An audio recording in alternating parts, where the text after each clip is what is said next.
Bienvenidos amigos, amigas, ¿qué tal estáis? Espero que hayáis pasado una feliz y divertida semana. Yo por mi parte aquí os traigo un nuevo vídeo para amenizar vuestros domingos, que algunas veces pueden ser un poco tediosas, incluido para mí, por supuesto.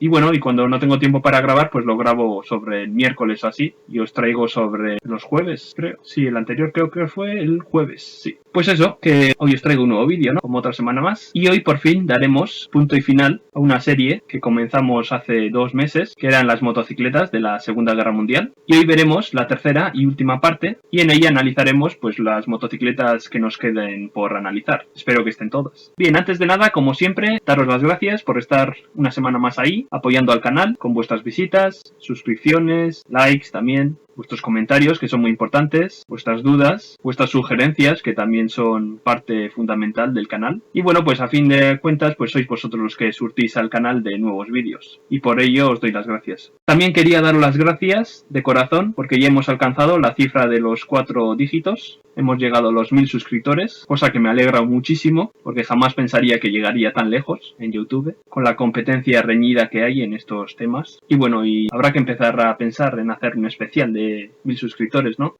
Bueno, ya le iré dando vueltas a la idea. Vosotros podéis dejar en los comentarios cualquier sugerencia para ese especial de 1000 suscriptores. Bien, dicho todo esto, vamos a comenzar a analizar, ¿no?, las motocicletas de la Segunda Guerra Mundial que nos quedan por ver.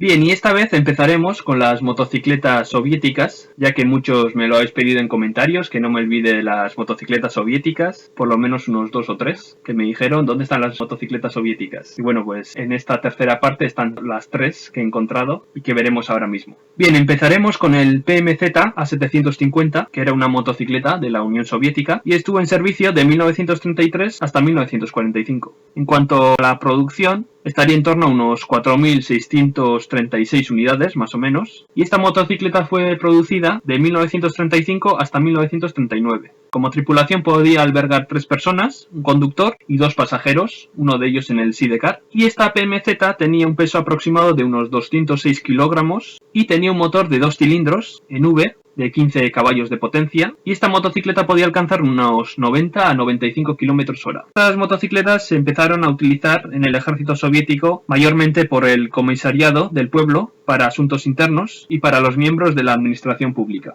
El diseño de estas motocicletas era bastante duradera y sólida, pero también era delicada y nada refinada, ya que recibía muchas quejas por fallos. Y a esta motocicleta también se le podía acoplar un sidecar con un soporte para la ametralladora Degtярov de 7,62 milímetros. Bien, pasemos a la siguiente motocicleta soviética, que será la TIS AM600, que también era una motocicleta de la Unión Soviética y estuvo en servicio de 1936 hasta 1945. En cuanto a la cantidad producida, estaba en torno a unos 2.113 unidades, más o menos. Esta motocicleta se empezó a construir en 1935 y su producción continuó hasta 1943. Estas TIZ podían tener una tripulación de 1 o 2 personas, dependiendo si tenía o no el sidecar, y en cuanto al peso estaba en torno a unos 185 kilogramos. En cuanto al motor, estas TIZ tenían un motor de un cilindro que podía alcanzar los 16 caballos de potencia y tenían una velocidad de unos 95 km/h y una autonomía o rango de unos 298 km. Estas TIZ AM600 fueron motocicletas bien diseñadas que fueron constantemente mejorando según sus resultados en la guerra, lo que se le conoce como ensayo-error, ¿no? Estas motocicletas también se utilizaron para labores de correo y comunicación entre puestos de mando y primeras filas. Un punto importante de esta motocicleta era que, aunque en principio se montaron ametralladoras en el manillar del conductor, se montaron las Degtярov de 7,62 milímetros con un soporte. Estas fueron después removidas y cambiadas al sidecar para mayor comodidad del conductor.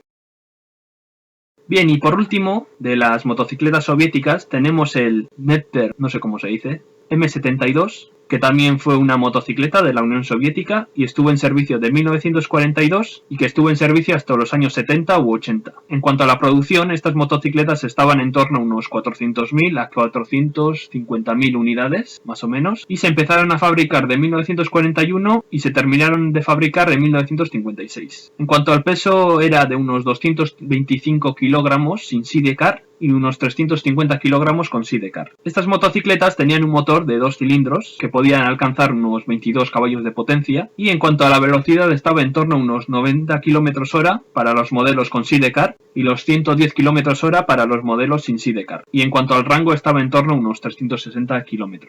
Bien, estas Netper M72 se concebieron para reemplazar los modelos pasados, como los TIS AM600 y la PMZ A750, que se habían desempeñado mayormente como poco satisfactorios durante la Guerra de Invierno, esa guerra que enfrentó a Finlandia con la Unión Soviética, y como mejora de estas dos motocicletas pues se diseñó esta nueva, basándose en la motocicleta BMW R71 alemán, que fueron adquiridos por el pacto de Ribbentrop-Molotov. Para los que no sepáis lo que es el pacto Ribbentrop-Molotov, es la alianza entre la Alemania nazi y la Unión Soviética para invadir Polonia simultáneamente. Y estas motocicletas también tenían acoplado al sidecar una ametralladora Degtярov de 7,62 milímetros.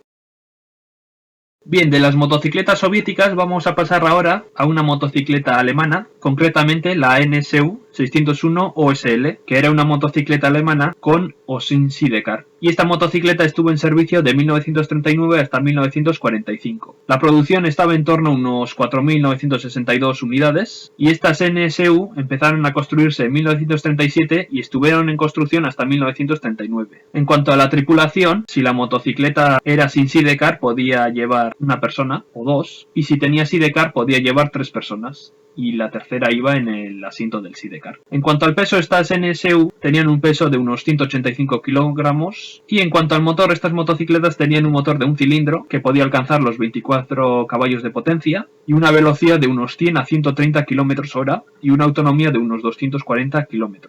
Estos modelos 601 OSL fueron adoptados por la Wehrmacht en 1939, y la versión militar incluía un segundo asiento detrás del piloto, bolsas grandes a los lados, también un sistema de escape pintado en negro. A estas NSU también podía acoplarse una sidecar, y la mayoría que se utilizaron fueron empleados con sidecar. Y bueno, pues en general era una motocicleta bastante robusta y se usó principalmente para mensajeros por su gran velocidad.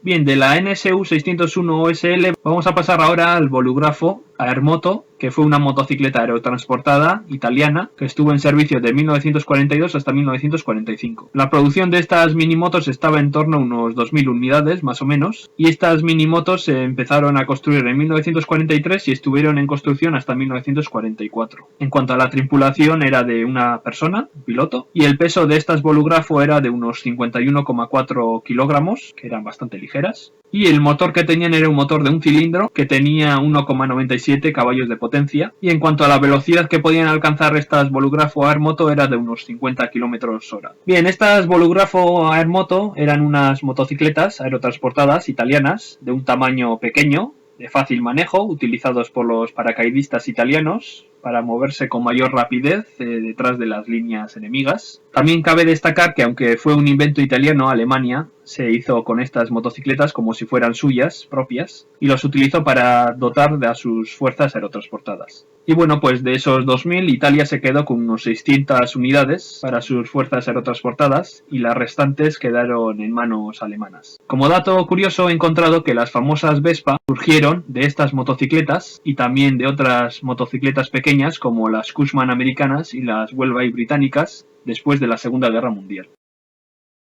Bien, de la bolígrafo Aermoto vamos a pasar ahora a las motocicletas americanas, y la primera que veremos es la Indian 841, que era una motocicleta estadounidense y que oficialmente no fue adoptado por el ejército. Su producción se dató en unos 1.000 unidades, que se construyeron de 1941 hasta 1943. En cuanto a la tripulación, tenía una sola persona. El peso de estas Indian estaba en torno a unos 240 kilogramos. Estas motocicletas tenían un motor de 2 cilindros en V que podían alcanzar unos 25,34 caballos de potencia y una velocidad de unos 113 km/h. Bien, como os he dicho antes, estas motocicletas jamás fueron adoptados de forma oficial por el ejército estadounidense, ya que se pensó que las Willys Jeep podían ejercer el mismo trabajo que estas motocicletas. Un dato muy curioso de esta motocicleta es que fue pionera en la configuración del tren motriz.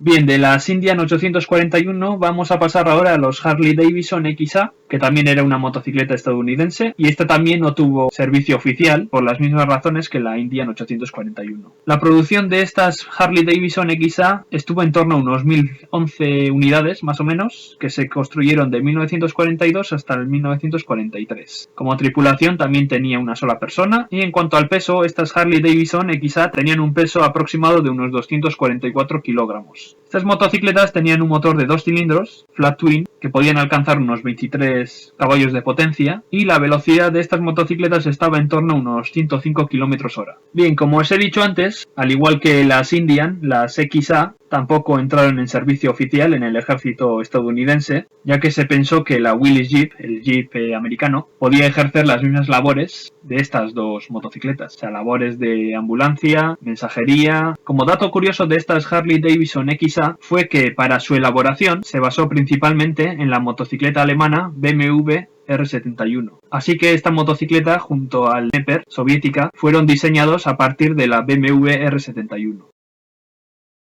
Bien, visto estas motocicletas americanas, vamos a pasar ahora a las motocicletas belgas, y la primera que veremos es la Gillette Herstal 720 AF, que fue una motocicleta con sidecar belga que estuvo en servicio de 1939 hasta 1945. La producción estaba en torno a unos 784 unidades, más o menos, y estas unidades se produjeron de 1938 hasta 1940. En cuanto a la tripulación, tenía una tripulación de 2 personas, un piloto y un pasajero en el sidecar. Y en cuanto al peso, estas motocicletas tenían un peso aproximado de unos 300 kilogramos. Estas Gillette Herstal tenían un motor de 2 cilindros en línea que podía alcanzar los 23 caballos de potencia y una velocidad de unos 110 km/h y un rango de unos 200 km. Bien, estas Gillette Herstal 720 AF fueron diseñados por belgas, pero fueron utilizados por los franceses, ya que la demanda de motocicletas en el ejército francés hizo que se eligiera esta motocicleta para cubrir la demanda de motocicletas en el ejército francés, y para ella se eligió esta Gillette Herstal 720 AF. Francia pidió unos 1500 unidades de estas motocicletas y también pidió que fueran equipadas con sidecar. Bien, el primer lote de 50 motocicletas estuvo listo para 1940, pero estas no se pudieron conducir porque faltaba el componente de chispas, y estas componentes de chispas debían ser proveídas por la empresa Bosch, que era alemana, pero con la declaración de guerra hizo que estas pues jamás se enviasen, por lo que la orden nunca se completó.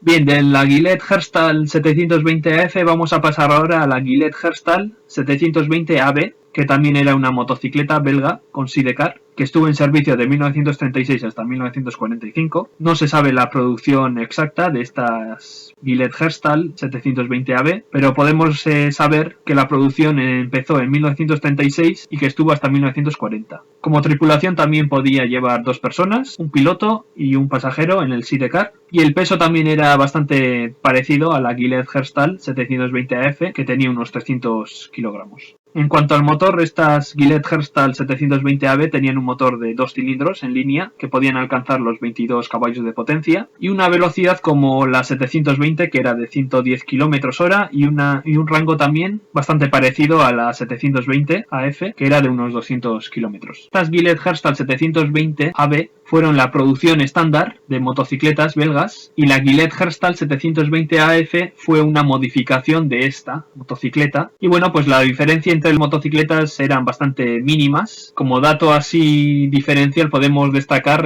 sidecar. En el AF se instaló un sidecar francés, Bernadette, mientras que en la AB tenía un sidecar belga. Y bueno, pues con la ocupación de Bélgica por la Alemania nazi en 1940 hizo que todas las motocicletas fueran confiscadas por el ejército alemán y posteriormente fueron equipadas a la Wehrmacht alemana. Y por último veremos las motocicletas francesas, para acabar con este capítulo y último de esta serie. Y la primera que veremos es la Nom-Rom AX2, que era una motocicleta sidecar francesa y que estuvo en servicio de 1936 hasta puede que 1945. La producción estaba en torno a unos 2.700 unidades y estas motocicletas empezaron a construir en 1936 y estuvieron en construcción hasta 1945. En cuanto a la tripulación, también podían albergar 2 personas, un piloto y un pasajero en el sidecar. En cuanto al peso, podía pesar unos 316 kilogramos y en cuanto al motor, tenía un motor de 2 cilindros que podía alcanzar unos 18,5 caballos de potencia. La velocidad de estos NOMROM AX2 estaba en torno a unos 85 km/h y tenía una autonomía de unos 180 km. Bien, estas NOMROM AX2 fueron las primeras motocicletas militares en producirse en serie y fueron empleadas por el ejército francés como ambulancias, enlaces de mensajería, y para ello pues se utilizaron diversos tipos de sidecares. Y bueno, pues prácticamente se podía ver estas motocicletas en uso en distintos frentes y bandos, tanto alemán como aliado.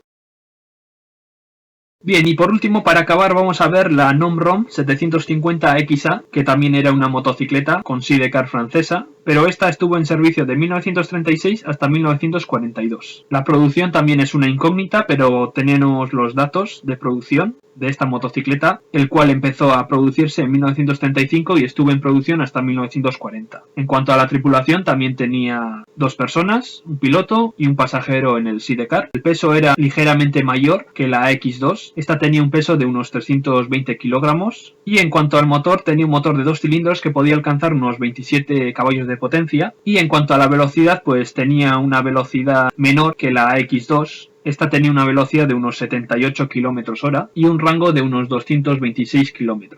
Bien, y como habréis deducido, seguramente esta motocicleta fue la antecesora de la NOMROM AX2. Y como dato curioso, este modelo tenía un sistema original de calentamiento del carburador, el cual consistía en una tubería especial en la que el gas viajaba del orificio de entrada al carburador, calentando así el carburador.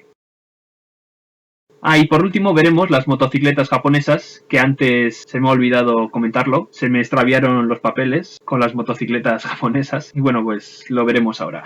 Bien, he encontrado 2 motocicletas japonesas que nos faltaban por ver. La primera será el Daihatsu SB7, que era un mototriciclo japonés y que estuvo en servicio de 1939 hasta 1950, más o menos. La producción es desconocida, no tenemos constancia de cuántas Daihatsu SB7 se construyeron, pero podemos decir que se empezaron a construir en 1938 y estuvieron en construcción hasta 1940. Como tripulación tenía una sola persona, en cuanto al peso podía alcanzar un peso de unos 570 kilogramos y en cuanto al motor, estas Daihatsu SB7 tenían un motor de un cilindro de 19,71 caballos de potencia y estas motocicletas, o mejor dicho mototriciclos, podían alcanzar una velocidad de unos 70 km/h. Bien, estas Daihatsu SB7 tenían grandes ventajas en comparación con otros triciclos, como por ejemplo con los italianos. Estas en particular tenían un motor que posibilitaba unos mayores desplazamientos, un chasis más duradero y un bastidor bastante resistente.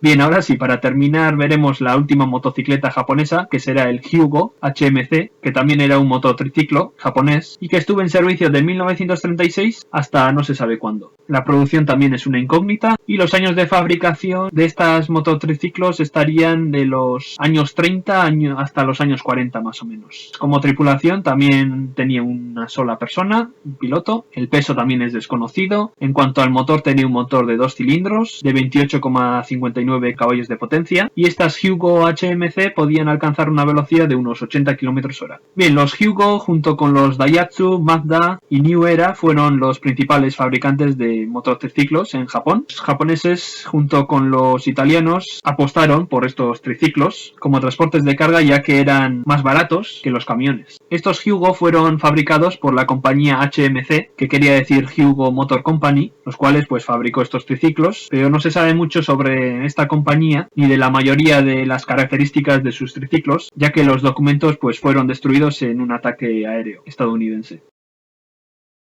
Y esto ha sido todo por hoy, amigos, amigas, espero que os haya gustado esta tercera parte de las motocicletas de la Segunda Guerra Mundial. A mí personalmente me ha encantado poder investigar esta serie, estas motocicletas de la Segunda Guerra Mundial, ya que desconocía de la mayoría de ellas y he aprendido mucho también y espero que vosotros también hayáis aprendido mucho de estos vídeos. Y bueno, pues si os ha gustado no dudéis en dejar un buen like, también podéis dejar cualquier comentario, sugerencia, duda en la caja de comentarios. Si veis que falta algo, se puede mejorar algo, si os ha parecido genial, cualquier sugerencia también para el cuaderno, para que se convierta en un futuro vídeo, cualquier cosa podéis dejarlo en la caja de comentarios. También podéis suscribiros al canal para no perderos contenido nuevo nuevo. Y nada más, la próxima semana o puede que en menos tiempo os traeré el nuevo vídeo avance de los temas que vendrán este mes de abril. Puedo adelantaros que se tratará de tanques, también puedo adelantaros que se tratará de diseños en papel, jamás construidos, pero que serían imparables. Pero no diré nada más. Eso tendréis que descubrirlos vosotros mismos, o si no esperar al vídeo avance. Pero bueno, seguramente que antes de que llegue el vídeo avance ya sabréis de qué temas trataremos este mes. Y nada más, me despido de vosotros, amigos, amigas. Un saludo a todos, hasta la próxima.